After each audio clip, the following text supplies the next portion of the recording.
Bueno, Claudio, me interesa un poquito tu visión. ¿Cómo estás evaluando eh, todo lo que está sucediendo en Medio Oriente en una agenda que parece cambiante, porque Trump es cambiante, ¿no? Permanentemente en sus dichos, en sus objetivos. ¿Qué estás viendo? ¿Cómo se está desarrollando ese conflicto? ¿Ves cercano a un final y ves que Trump tiene una puerta de salida que pueda ser satisfactoria en el corto plazo? Yo creo, Maxi, que para entender este conflicto hay que tener en cuenta que si bien son dos partes las que confrontan, son tres protagonistas en este escenario. Y los tres tienen realidades con diferencias, ¿no? Un protagonista es el régimen iraní. Los otros dos protagonistas son, cada uno por su lado, Benjamin Netanyahu, el líder israelí, y por otro lado, Donald Trump, el presidente de los Estados Unidos. No es la misma realidad la que tiene Trump y la que tiene Netanyahu. Netanyahu tiene un apoyo muy fuerte en la sociedad israelí en esta guerra porque se entiende que la sociedad israelí apoye una guerra con el objetivo de destruir al régimen de Irán, dado que el régimen de Irán tiene prácticamente desde su surgimiento en 1979 como objetivo borrar del mapa a Israel, destruir Israel y echar a los judíos del Oriente Medio. Entonces, para los israelíes, esta guerra es una cosa muy diferente que para los norteamericanos. Para los israelíes, esta es una guerra que tiene que ver con su posibilidad de existencia, ¿no? De sobrevida del país que habitan, mientras que para Donald Trump no es lo mismo, porque para la sociedad norteamericana no hay un riesgo contra la existencia de los Estados Unidos. O sea, la República Islámica no implica una amenaza existencial para los Estados Unidos, como sí la implica para Israel, más aún. Según Joe Kent, el zar antiterrorismo que tenía el gobierno de Trump, un hombre fuerte en el movimiento MAGA y en el ala más extrema del Partido Republicano, es mentira lo que dijo Trump cuando justificó su ingreso a esta guerra diciendo que el régimen iraní representaba una amenaza grave e inminente contra los Estados Unidos. Lo desmintió nada menos que Joe Kent, una figura clave del ala más extrema, ¿no? De MAGA y del ala extrema del Partido Republicano cuando dio el portazo y se fue del gobierno de Trump. Para el régimen, lo planteo de este modo, los parámetros de éxito y fracaso en un conflicto se miden en cuanto a los objetivos que se plantea cada parte en ese conflicto. Para Netanyahu,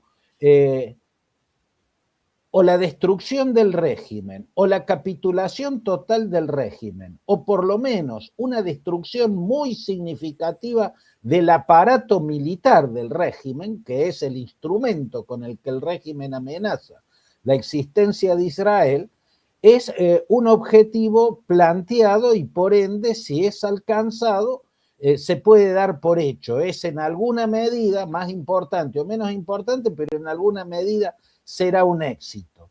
Para Donald Trump, el éxito tendría que ser la destrucción total del régimen o la capitulación explícita y clara del régimen, porque así lo planteó él. Mientras que para el régimen, el éxito sería llegar con vida, o sea, llegar al final de esta guerra de pie y respondiendo a ataques. ¿No? Yo ponía el ejemplo de Rocky I, la película que en 1976 escribió y protagonizó Sylvester Stallone. Para Apollo Creed, que era el supercampeón, el éxito era noquear a ese rival que le habían puesto y que era un boxeador marginal, sin entrenador ni nada, era noquearlo en el primer round, como mucho en el segundo round. Mientras que para Rocky Balboa, el éxito era llegar en pie y tirando trompadas, aunque no los acertara, hasta el último round. Por eso, amén de que en los puntos ganó Apollo Creed, la gran figura, el gran ganador de la pelea en el sentimiento de todos, en la convicción de todos, fue ese desafiante del que no se esperaba nada, pero que llegó hasta el último campanazo del Ahora, round. Acá es lo mismo para el régimen. El régimen Claudio, sobrevivir ahora, triunfa, ahora, sí.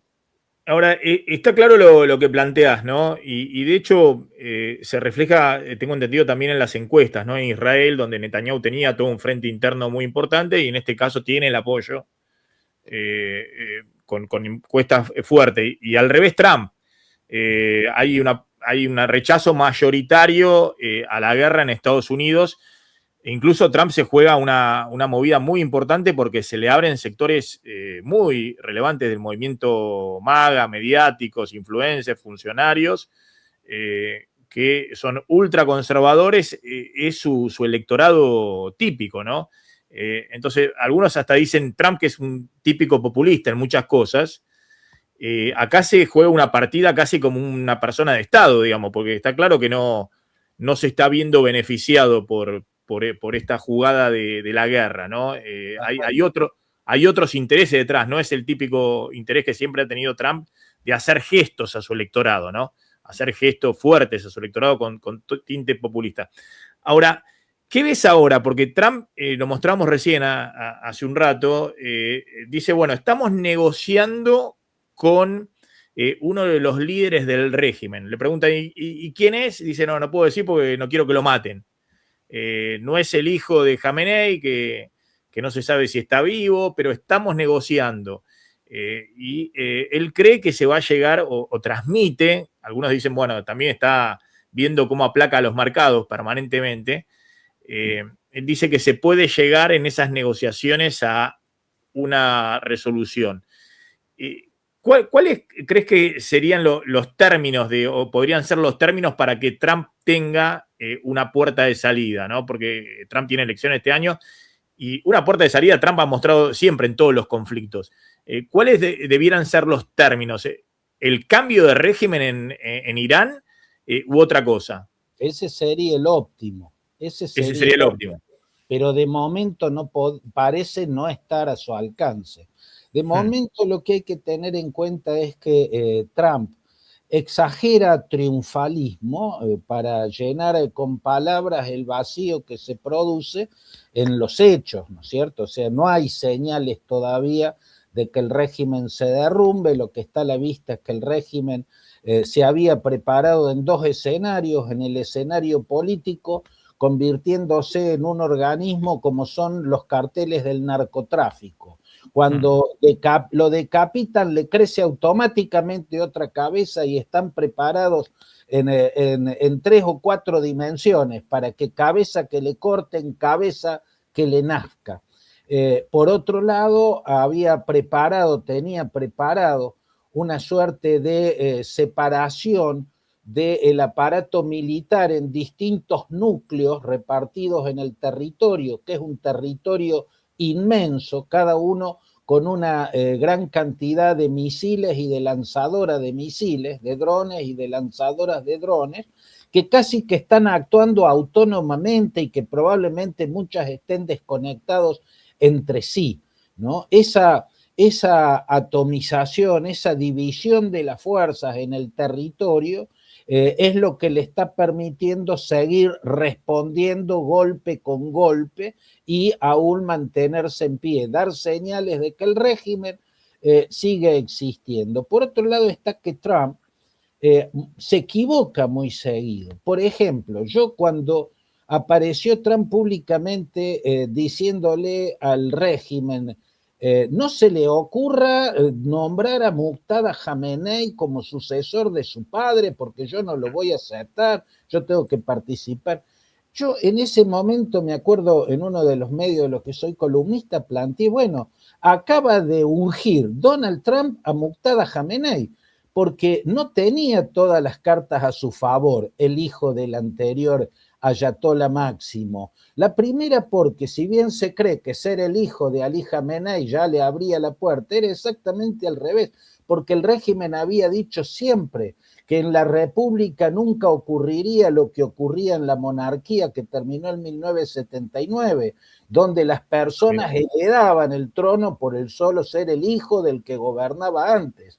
¿No? Se había dicho varias veces, lo decía Jomeini y lo dijo Jamenei cuando lo sucedió en el poder a partir de 1989. Ya nunca más los hijos van a ser los herederos del poder que tuvieron sus padres. Eso por un lado. Por otro lado, Muqtada Jamenei ni siquiera era ayatolá, ¿no? Le falta el grado de fuente de emulación que se llama, que es lo que tienen los ayatolás. Él no lo tiene, o sea, tiene muchas materias que le faltan para llegar a ser el sucesor de un líder supremo como lo fue su padre. Pero si aparece Donald Trump diciéndole al régimen, no se les ocurra poner a este, y bueno, ahí lo premió, porque si ponían a otro, que seguramente era lo que estaba en los planes, iban a aparecer como cumpliendo órdenes del enemigo que los está bombardeando. Ese es el otro hecho.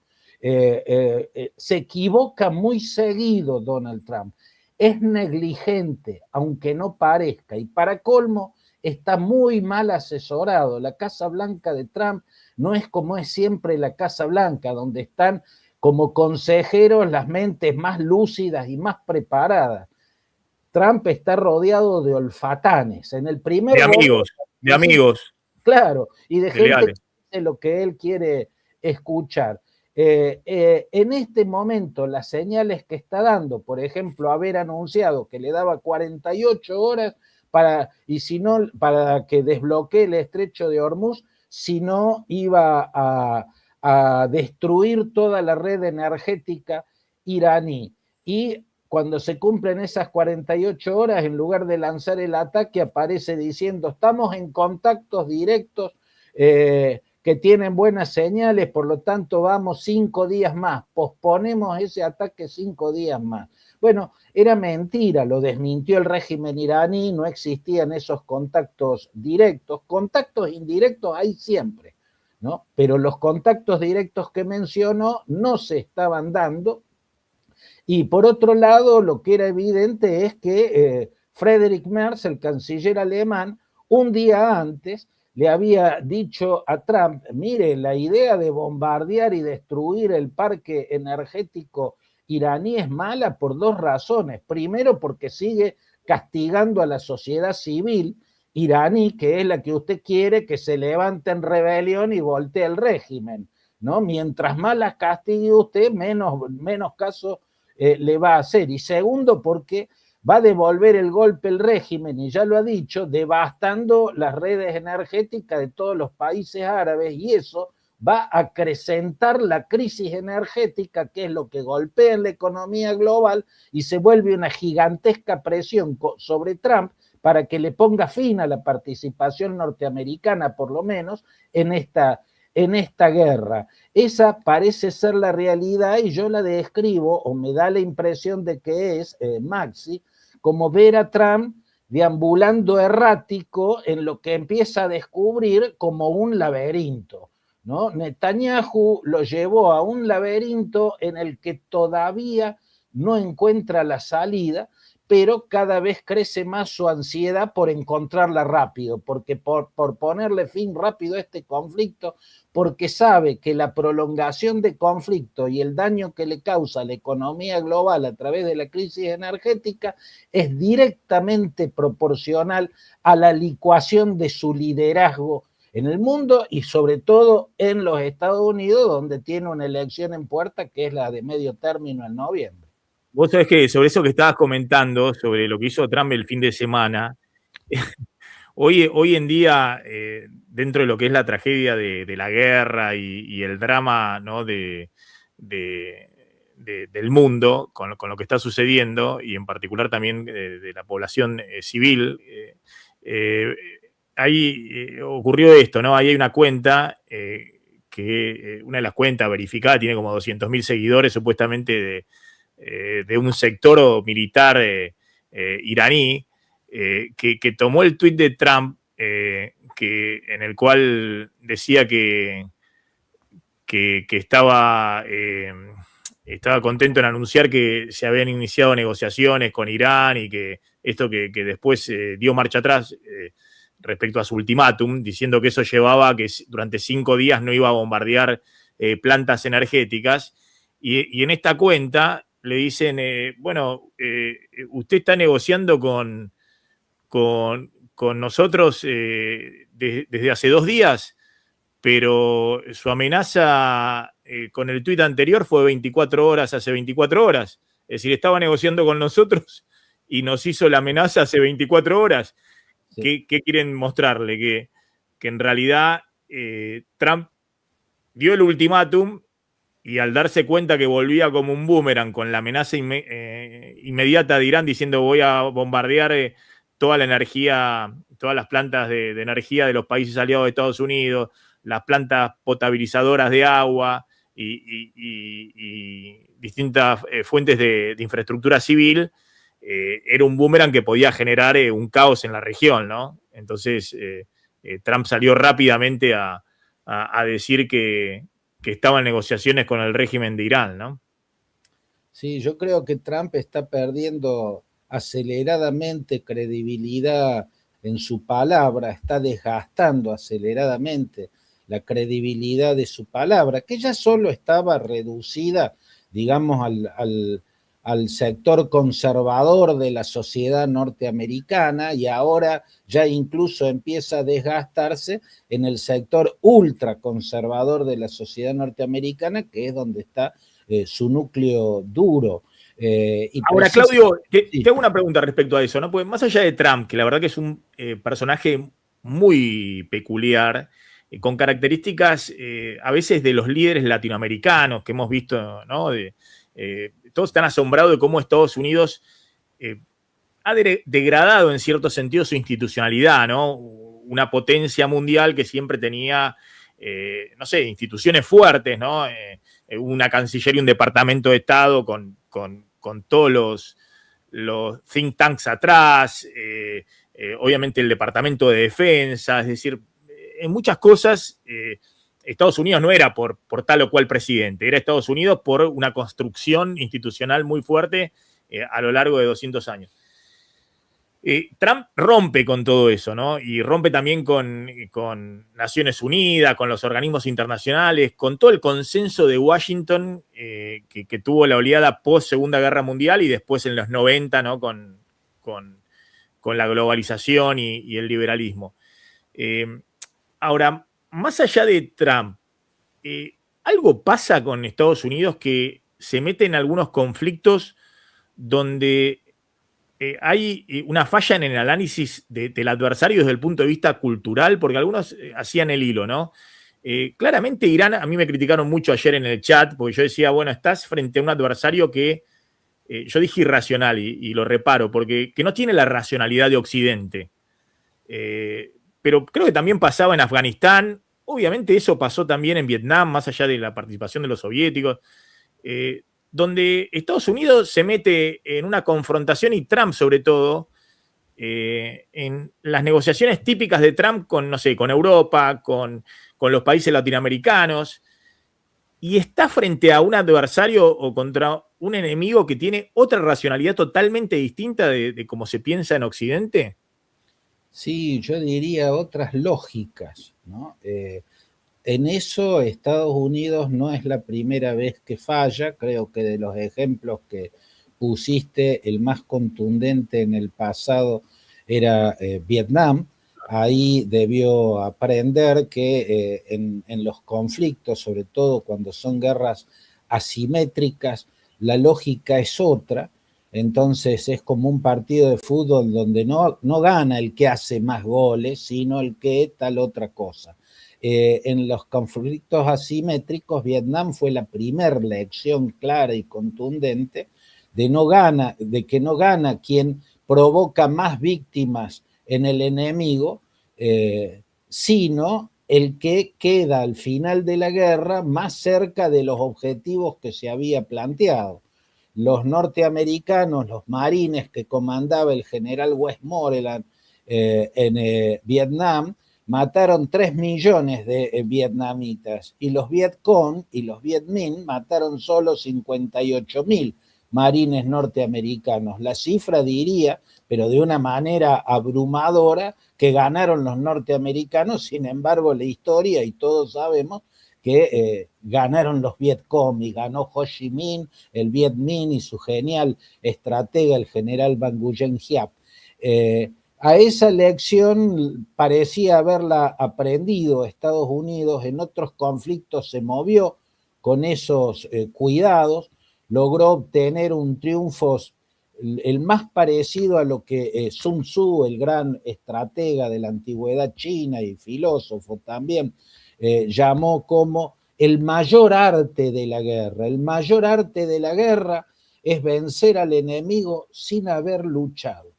A eso Estados Unidos lo logró en una de las guerras de los Balcanes, cuando se trató de detener la limpieza étnica que Slobodan Milosevic, o la Serbia de Slobodan Milosevic, realizaba en Kosovo, y ya antes lo había hecho en Bosnia-Herzegovina, donde los proserbios que hacían la limpieza étnica contra los musulmanes de Bosnia-Herzegovina fueron bombardeados desde el Adriático, ¿no? En el caso de Kosovo lo mismo, el general Wesley Clark, que estaba en las cañoneras en el mar Adriático, desde allí bombardearon, terminó cayendo el régimen de Milosevic, y Estados Unidos no tuvo ni una sola baja, ¿no? Fue un récord absoluto en una guerra. Caen en el viejo error de la jungla vietnamita en Afganistán, a pesar de que ya en Afganistán habían pisado esa trampa los soviéticos. Bueno, también los norteamericanos quedan entrampados en esos desiertos interminables y en esas montañas laberínticas que hacen a la cordillera del Hindu Kush, y terminan teniendo que retirarse hasta de una forma patética, dejando que al poder regresen nada menos que los demenciales miembros de las fuerzas talibanas. En el caso de Irán, sin duda, mi punto de vista es que se trata de un régimen brutalmente represor. Se suman de a decenas de miles sus víctimas, sobre todo si empezamos a contarlas desde aquel Tiananmen de Teherán que ocurrió en 1999, cuando salieron los estudiantes a pedir libertades y los aplastó una represión criminal con los Basilla a la cabeza, que son fuerzas de choque inspiradas en los que eran los camisas pardas de Hitler y los camisas negras de Mussolini. Luego, en el 2008, cuando Ahmadinejad va por su reelección y aparentemente pierde contra Mir Hussein Musavi, un reformista, casi diría un demócrata, ¿no? El último de los quinto y último de los primer ministros que tuvo en un primer momento la República Islámica, y como quedó sensación a fraude por el triunfo de Ahmadinejad, salieron multitudes oceánicas a las calles, y la represión dejó decenas de miles de muertos y las cárceles atiborradas de presos políticos que fueron torturados sistemáticamente, un régimen que además tortura y ejecuta en la horca, por ejemplo, a los homosexuales. Una brutalidad, un régimen oscurantista y brutal. Volvió a mostrarlo en el 2019, cuando una chica, Mahsa Amini, muere en manos de la policía de la moral, ¿no? Con el nombre de la entidad ya estamos viendo cuánto oscurantismo, cuánta demencialidad hay en ese régimen, que es un régimen criminal. Ahora, si de luchar contra villanos se trata, bueno, tendrían que estar ayudando a Pakistán, democracia tenue, pero democracia al fin, tambaleante, muy débil, opaca, pero democracia al fin, en la guerra que está sosteniendo contra los talibanes afganos.